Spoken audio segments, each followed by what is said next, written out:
Hello बच्चों, हम business studies में अपना नया चैप्टर शुरू करने जा रहे हैं। चैप्टर नंबर 5, व्यवसाय की उभरती पद्धतियाँ, इमर्जिंग मोड्स ऑफ बिजनेस। देखो इसमें क्या क्या टॉपिक्स हैं जो हमें कवर अप करने बेटे। सबसे पहले तो ई व्यवसाय का अर्थ क्या होता है, what is the meaning of E business. दूसरा, ई व्यवसाय का कार्य क्षेत्र क्या है, what is the scope of E business. तीसरा, ई व्यवसाय से हमें क्या फ़ायदे हैं, व्हाट आर द बेनिफिट्स। और ई व्यवसाय और पारंपरिक व्यवसाय में क्या अंतर है। तो पहले हम ये दो टॉपिक्स कवर करते हैं कि ई व्यवसाय का मतलब क्या होता है और ई व्यवसाय का कार्य क्षेत्र क्या है। ये सिलेबस नोट डाउन कर लो वीडियो को पॉज करके और फिर हेडिंग डालो ई व्यवसाय का अर्थ। सिलेबस नोट कर लिया, क्वेश्चन की हेडिंग डालो ई व्यवसाय का क्या अर्थ है। ई बिजनेस, किसी भी चीज़ के आगे ई लगता है मतलब कंप्यूटर और इंटरनेट के प्रयोग से जो भी हम व्यवसाय कर रहे हैं, तो कंप्यूटर और इंटरनेट के माध्यम से किया जाने वाला व्यवसाय ई व्यवसाय कहलाता है। तो किसी भी चीज़ को हमें डिफाइन करना है अगर ई टर्मिनोलॉजी में, तो हम कहेंगे कंप्यूटर और इंटरनेट के माध्यम से किया जाने वाला व्यवसाय। अब दो वर्ड्स हैं, एक ई कॉमर्स है, एक ई बिजनेस है। ई व्यवसाय, ई कॉमर्स, दोनों में क्या डिफरेंस है।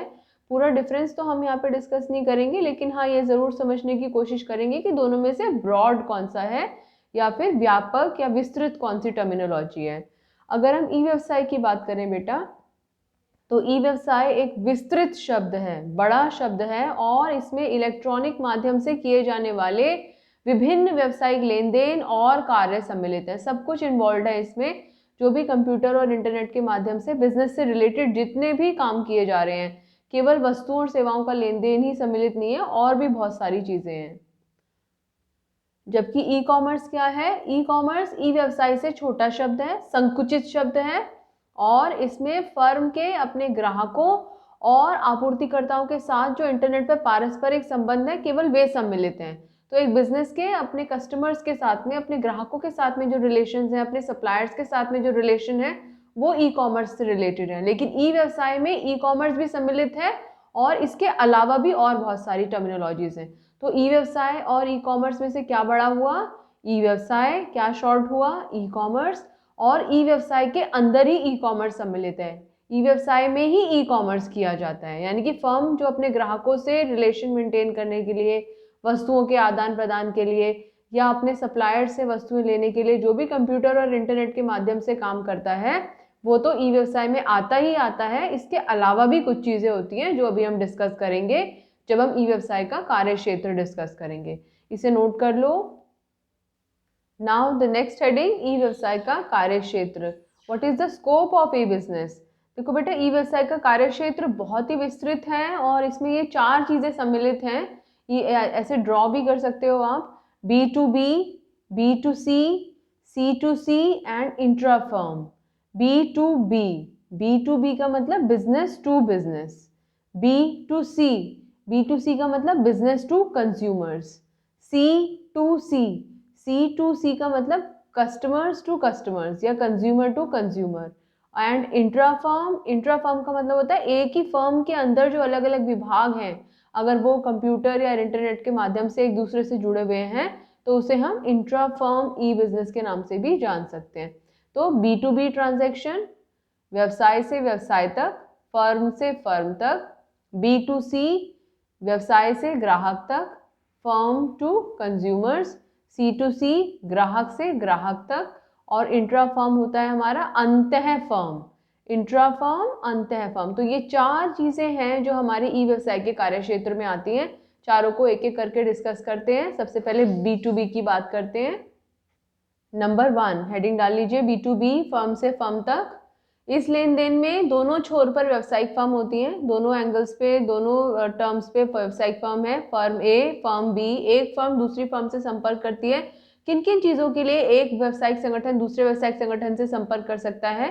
फॉर एग्जाम्पल, अगर हमारी ट्रक बनाने वाली कंपनी है, तो हम दूसरी कंपनी से टायर्स के लिए, लेदराइट के लिए, लेदर के लिए संपर्क कर सकते हैं। तो एक व्यावसायिक संगठन अपने आपूर्तिकर्ताओं से संपर्क कर सकता है, अपने कच्चे माल के विक्रेताओं से संपर्क कर सकता है। इसके अलावा उसे कुछ सर्विसेज चाहिए, कुछ सेवाएं चाहिए, तो सेवाएं प्रदान करने वाली फर्मों से संपर्क कर सकता है।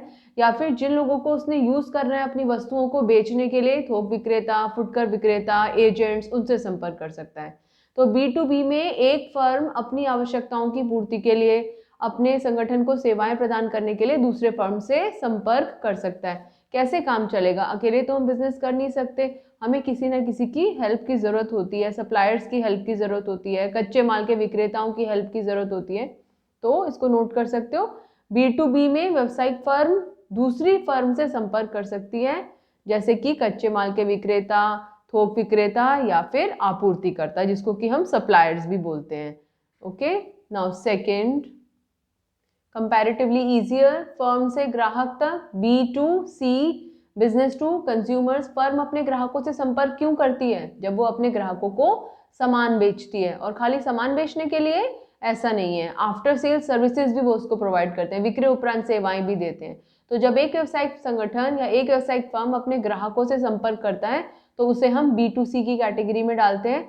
क्या क्या आता है B2C में, नोट कर सकते हो। इस लेन देन में एक छोर पर व्यावसायिक फर्म है और दूसरे छोर पर ग्राहक होता है। अब कारण क्या है, क्यों व्यावसायिक फर्म ग्राहकों के संपर्क में आ रही है? माल की बिक्री के लिए वो उसके संपर्क में आ सकता है, माल की सुपुर्दगी के लिए वो उसके संपर्क में आ सकता है, विक्रय उपरांत सेवाएं प्रदान करने के लिए उसके संपर्क में आ सकता है। तो क्या व्यावसायिक फर्म ही ग्राहकों के संपर्क में आता है या ग्राहक भी व्यावसायिक फर्मों के संपर्क में आ सकता है?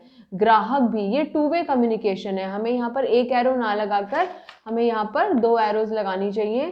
टू वे कम्युनिकेशन कैसे? ग्राहक भी व्यावसायिक फर्म के संपर्क में आ सकता है।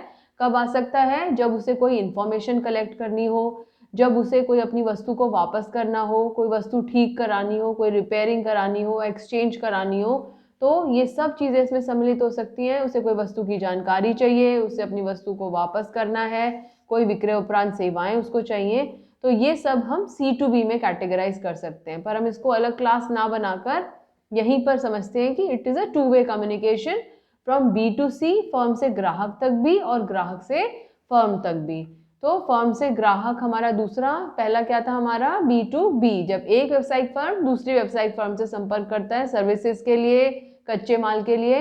और B2C में फर्म जो है वो ग्राहकों से संपर्क करता है वस्तु को बेचने के लिए, उसकी सुपुर्दगी के लिए, विक्रय उपरांत सेवाएं के लिए, वस्तुओं की जानकारी देने के लिए, और ग्राहक संपर्क कर सकता है वस्तु की जानकारी प्राप्त करने के लिए या फिर वस्तु को वापस करने के लिए।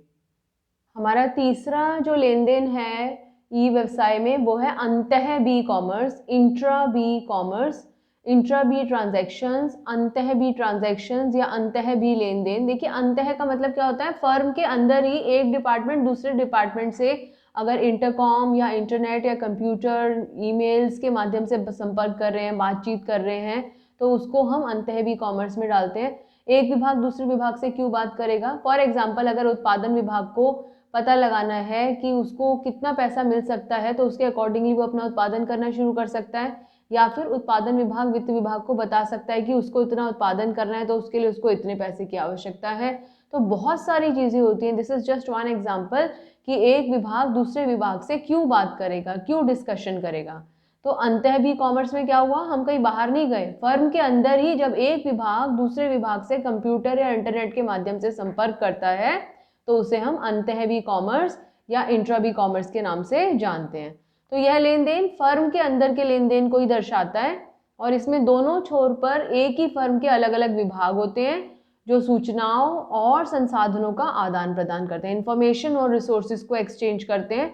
यहाँ विभाग एक दूसरे से कंप्यूटर और इंटरनेट के माध्यम से जुड़ते हैं। वीडियो को पॉज करके इसे नोट कर लो और लास्ट लेन देन की तरफ चलते हैं। क्या है हमारा लास्ट लेन देन? ग्राहक से ग्राहक तक, कंज्यूमर टू कंज्यूमर।